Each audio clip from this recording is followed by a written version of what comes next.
Assalamualaikum dan salam hormat. Bersama saya Dr. Aila Abdul Latif membicarakan berkaitan dengan aspirasi perpaduan dalam konteks nasional dan bersama dengan Dr. Jenry Amir, tim ahli pemikir Kementerian Perpaduan Negara, juga merupakan fellow kanan di Majlis Profesor Negara. Assalamualaikum Doktor. Waalaikumsalam Dr. Apa khabar? Bagus sekali hari ini. Terima kasih sebab sudi datang Rasa bersama terhormat kami. diberi peluang hari ini. Alhamdulillah, kami sangat berbesar hati. Baiklah, Doktor, berkaitan dengan tajuk kita hari ini, kita akan bercakap tentang perpaduan, di mana perpaduan itu sendiri merupakan satu subset kepada jati diri kita yang penting. Dan kita melihat cabaran dari segi masyarakat, di mana kita sebenarnya terdiri dari pelbagai bangsa, etnik dan agama daripada 32.73 juta populasi seluruh Malaysia. Kita melihat 90.5 merupakan warga negara, manakala selebihnya adalah bukan warga negara. Jadi mengikut pendapat doktor, adakah etnik itu sebenarnya representasi latar belakang ataupun sebenarnya ia lebih daripada itu? Baik, di Malaysia ini sebenarnya terdapat sekitar 80 suku kaum. Dan di Sarawak saja yang menarik dan unik ialah kita ada sekitar 30 suku kaum. Dan suku-suku kaum ini punya latar belakang politik, budaya, nilai dan sebagainya. Dan keunikan ini menggambarkan ataupun mencerminkan kepelbagaian suku kaum dan seterusnya memberi semacam sesuatu yang warna-warni untuk demografi Malaysia dan Sarawak khususnya. Dan bagi saya kepelbagaian ini harus diraikan. Perbezaan harus diraikan, bukan sebagai tembok penghalang yang memisahkan kita dari segi hubungan etnik dan seterusnya mewujudkan ataupun memantapkan lagi hubungan etnik di negara ini.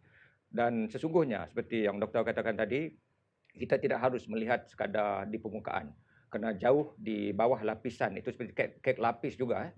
Dia berlapis-lapis. Jadi pemahaman dari segi lapisan itu sebenarnya amat penting untuk kita saling memahami. Masalah timbul dari segi diskriminasi, stereotip dan sebagainya itu adalah berpunca daripada ketidakfahaman dari segi kepelbagaian etnik ini. Dan kita melihat ini dari sudut ataupun perspektif kaum sendiri, berpunca daripada apa yang diistilahkan dalam bidang atau bidang hubungan etnik ini sebagai etnosentrisme. Maksud sesuatu kaum itu menganggap kaumnya itu unik, budaya kaumnya itu lebih hebat daripada kaum-kaum lain. Jadi bagi saya, untuk melangkah ke hadapan, tembok-tembok ini menyukarkan kita menuju ke arah perpaduan, kesepaduan sosial ialah prasangka, prejudis dan juga diskriminasi yang wujud. Dan semua ini sebenarnya terpasak dalam kepala yang diburukkan lagi oleh pelbagai cabaran pada ketika ini.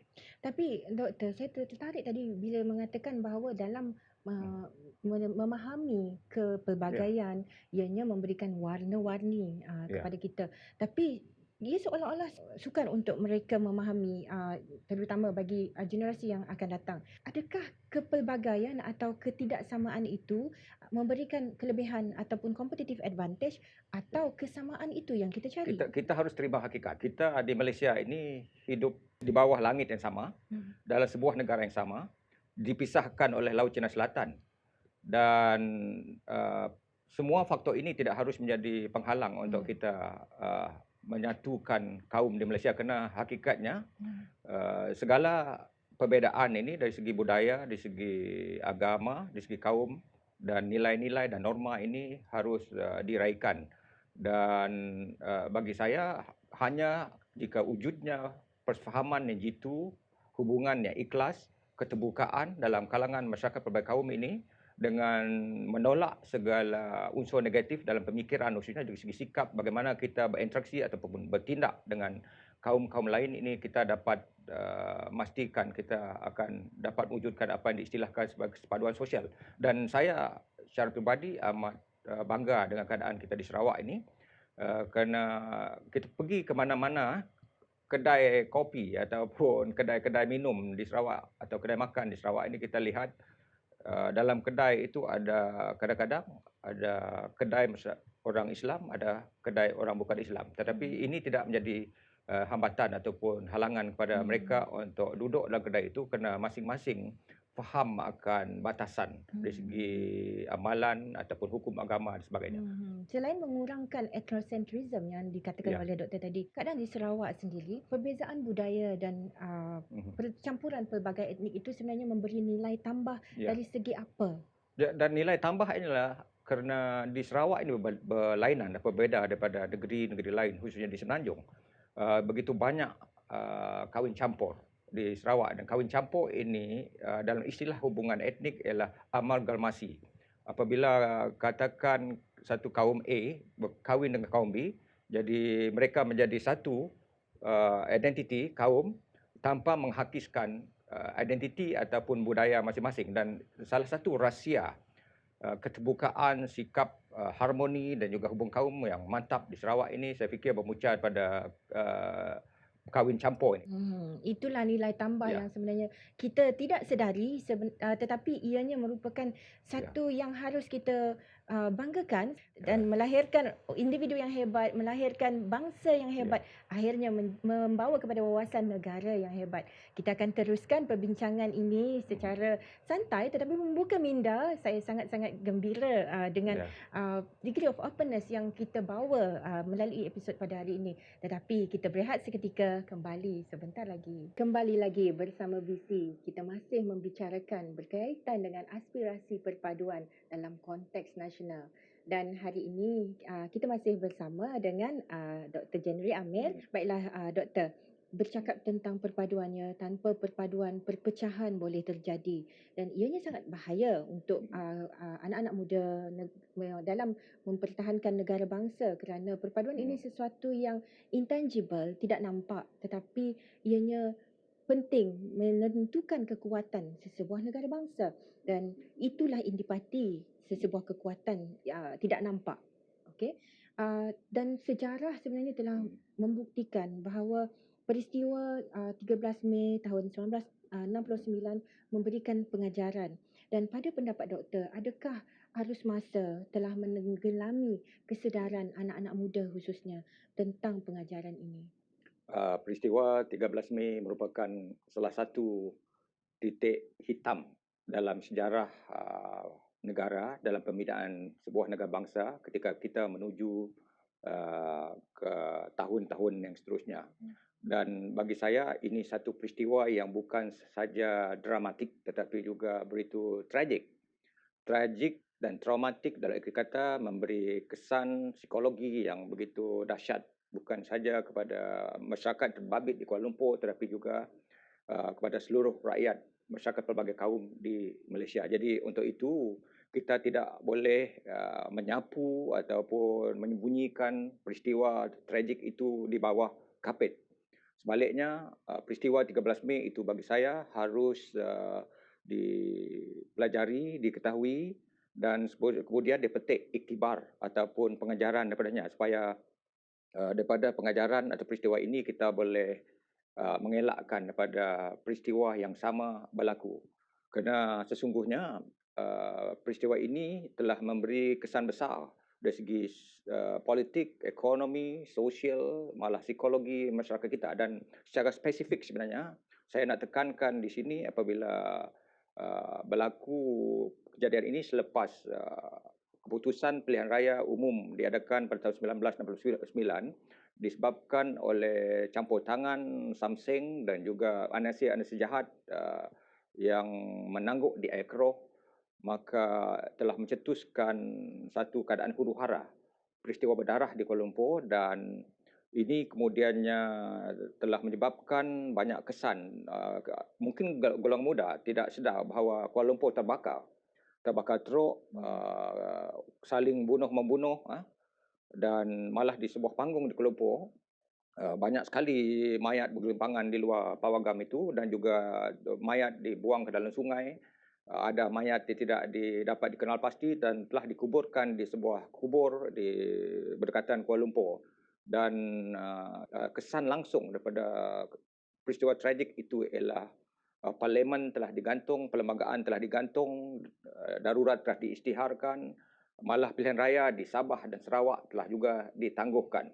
Malah harus kita ingat juga ekoran daripada peristiwa itu banyak dasar yang drastik telah diambil oleh kerajaan pada waktu ketika itu, termasuk menubuhkan Majlis Gerakan Negara dan juga untuk memastikan jurang antara kaum, jurang dari segi ekonomi, sosial dan sebagainya itu dapat dirapatkan, maka dicetuskan apa yang kita kenali sebagai hari ini sebagai dasar ekonomi baru DEB yang bertujuan pada hakikatnya untuk merapatkan jurang dari segi ekonomi, menghapuskan kemiskinan dan dasar-dasar lain seperti rukun negara, ideologi dan falsafah negara yang ada prinsip-prinsip tertentu di sebaliknya dan juga rukun tetangga dan juga bagaimana dasar pendidikan kebangsaan juga telah digubal dengan memastikan bahasa Melayu, bahasa kebangsaan digunakan dalam sistem pendidikan, dan ini harus diketahui oleh semua rakyat, khususnya golongan muda di negara ini. Dan berbalik kepada soalan doktor tadi, adakah golongan muda ini sudah lupa akan peristiwa ini? Dan bagi saya, walaupun aspek ini telah diajar di sekolah dan juga disentuh dalam subjek ataupun khusus hubungan etnik di universiti, tapi hakikatnya mereka hanya faham di segi permukaan. Dan banyak buku, sekurang-kurangnya ada 5 buah buku yang perlu dibaca oleh mereka yang berminat untuk mengetahui dengan lebih mendalam. Dan kita, sekali lagi saya katakan, perlu faham dengan lebih mendalam peristiwa ini supaya sejarah itu tidak berulang. Dan harus kita ingat, sejarah itu bagi saya adalah seperti cermin kereta. Apabila kita memandu, kita tidak hanya melihat di hadapan, doktor. Kita juga sekali-sekala menggunakan cermin belakang itu untuk melihat apa yang berada di belakang. Jadi inilah sebenarnya peranan sejarah bagi saya. Wah, menarik analogi yang doktor gunakan, iaitu cermin belakang itu dia berguna untuk memberikan satu peringatan. Maksudnya pengajaran masa lalu itu harus kita gunakan untuk menjadikan bekalan, menjadikan diri kita dan anak-anak kita negara bangsa yang lebih baik. Dan saya melihat kefahaman dan kesedaran itu tidak datang sendiri. Mungkin melalui pembacaan. Dan banyak juga sebenarnya setiap kali ada ulang tahun, macam ulang tahun 13 Mei ini, banyak tulisan dan juga pameran berkaitan dengannya, dan kita tidak harus lari, kita harus terima ini. Jangan kita sembunyikan peristiwa ini, dan kerana agak berbahaya sekiranya anak-anak muda bersifat enggan mengambil tahu perkara-perkara yang berlaku dahulu. Ianya akan menjadi satu duri dalam daging.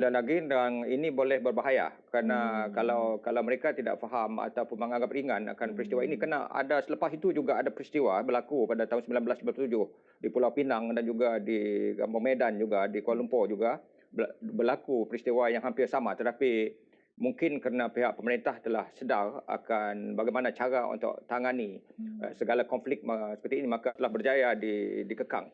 Jelas ketidakendahan itu, maksudnya duri dalam daging yang kita maksudkan di sini bukan semata-mata individu, tetapi sikap dalam diri kita sendiri itu boleh merosakkan kefahaman kita, kesedaran kita dan peranan kita yang harus kita mainkan di peringkat kolektif.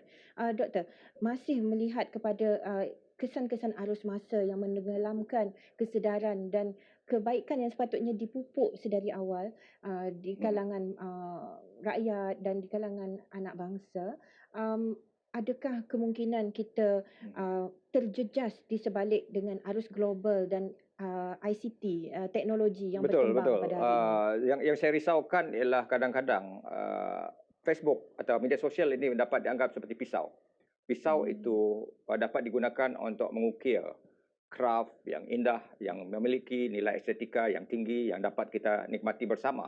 Tetapi pada waktu sama, pisau itu juga dapat dijadikan sebagai senjata untuk membunuh. Pilihannya ada di tangan kita. Jadi saya menyeru pada rakyat Malaysia, khususnya generasi muda, supaya menjadi pengamal dan pengguna media sosial yang bukan saja bertanggungjawab tapi juga beretika, kerana masa depan negara sebenarnya terletak di tangan kita untuk menentukan ke arah mana kita nak tuju, sama ada menghancurkan perpaduan yang telah dibina, membina tembok untuk menghalang kita daripada bersatu sebagai sebuah negara bangsa, ataupun mewujudkan jurang yang memisahkan kita sebagai sebuah negara yang terdiri dari berbagai kaum. Jadi pilihan ini di tangan kita semua. Jadi dalam konteks ini kita harus gunakan media sosial yang begitu ampuh kesannya untuk tujuan yang baik, termasuk digunakan untuk memantapkan kesepaduan sosial di negara kita ini. Hari ini saya belajar dua perkara baru ya, analogi cermin belakang, juga pisau yang mungkin mengguris, juga merosakkan sesuatu yang sedia cantik sebenarnya.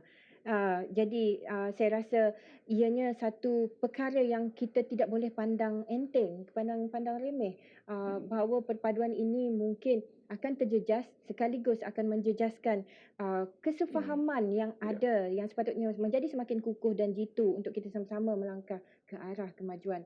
Kita akan teruskan perbincangan ini lagi selepas ini, tetapi kita akan berehat seketika.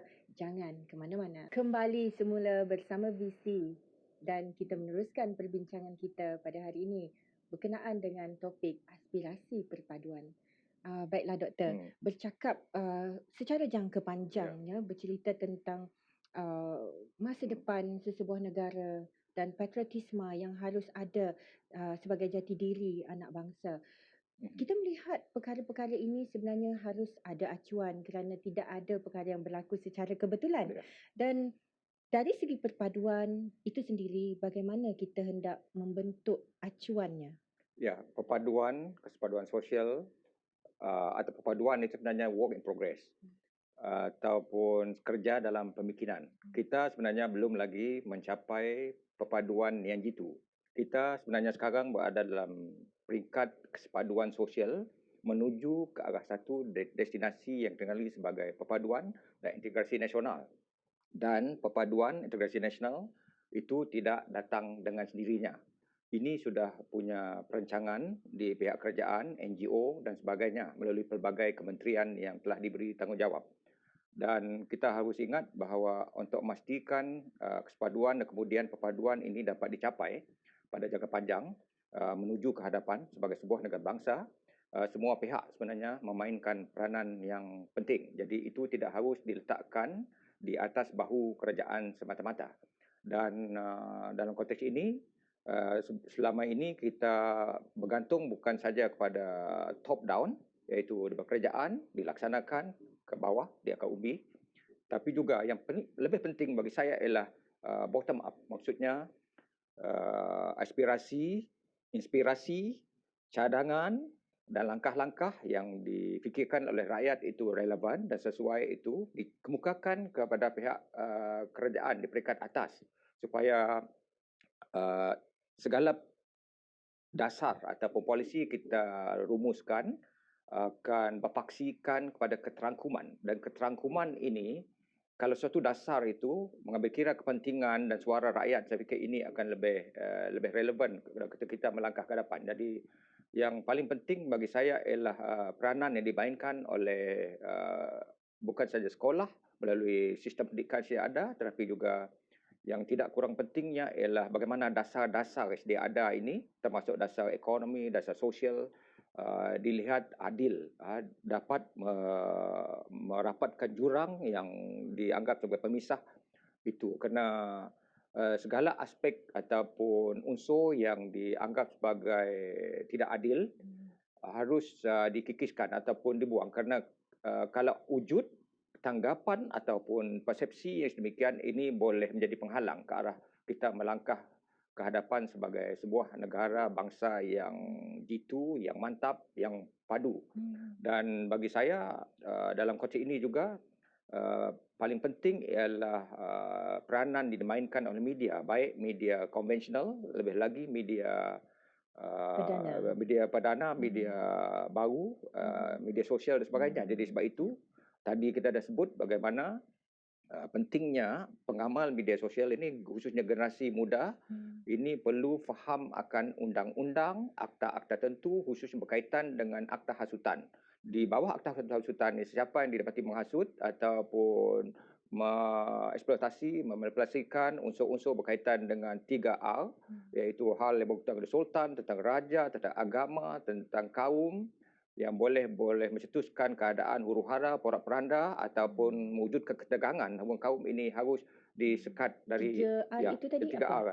R, Raja, royalty, race and royalty. religion. Okey. Ya. Baiklah doktor, apabila kita melihat perjalanan yang panjang, melihat usaha-usaha yang dijalankan di peringkat negeri dan kebangsaan dan harapan kepada anak-anak bangsa pada masa akan datang, Malaysia yang bagaimana sebenarnya doktor ingin harapkan yang menghasratkan visi pada masa akan datang dari konteks perpaduan. Baik.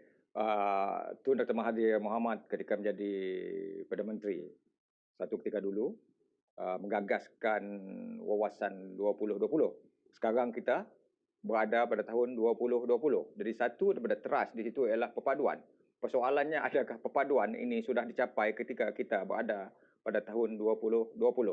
Persoalannya saya fikir belum secara mutlak ataupun secara pasti berada di situ. Seperti disebut tadi, ini adalah work in progress, sesuatu kerja dalam pembikinan, dan memang menjadi harapan saya untuk memastikan Malaysia ini bukan saja berada di tangga teratas dari segi perpaduan, keharmonian, keamanan, keselamatan rakyatnya.